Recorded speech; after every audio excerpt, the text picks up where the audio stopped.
Good evening. From the perspective that the Lord who continues always starts anew, we have lately reflected together on various elements of being the Church of God.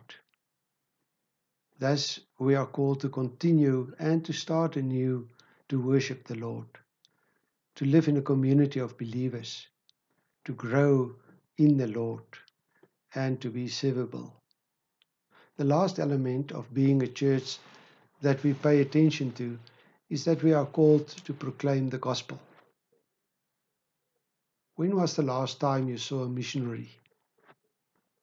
This was the introductory question of a sermon that will always remain with me.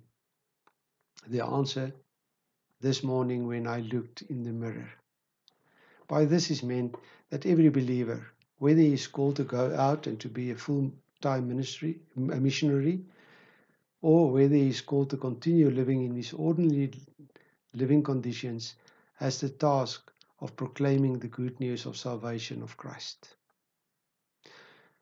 Just because you are who you are, you can preach what you have to preach. We should never expect someone to do something he or she cannot do. It does not help to expect anyone to proclaim the redemptive deeds of Christ.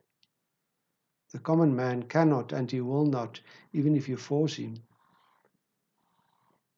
It will happen just as little as you can expect from a fig tree to bear peaches.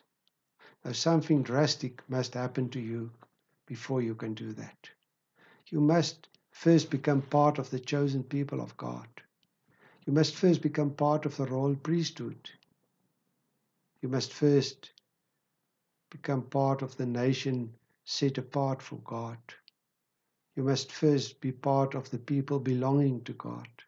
You must first be transferred from the darkness to the wonderful light.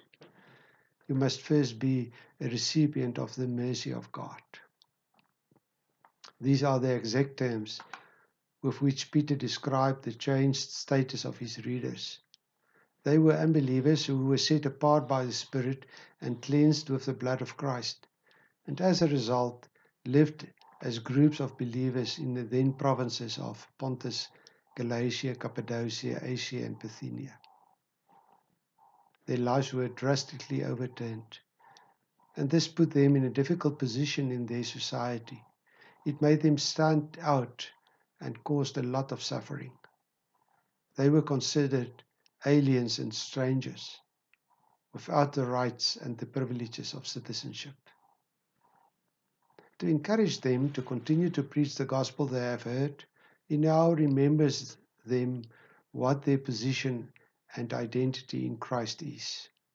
We read from 1 Peter 2, verse 9 to 10.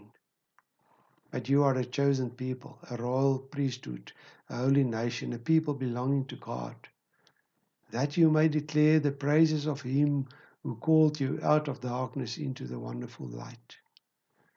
Once you were not a people, but now you are the people of God. Once you had not received mercy, but now you have received mercy. From this new status, he calls them to proclaim the acts of redemption. Because of the drastic change in their lives, they knew what the gospel holds. They understood the acts of salvation. Their lives changed as from night to day. In Jesus we must accept the terms and the new identity in faith and apply it to ourselves. Only from this new status, which brings with it its own persecution and alienation in the present world, we can further speak of the commission to preach the gospel.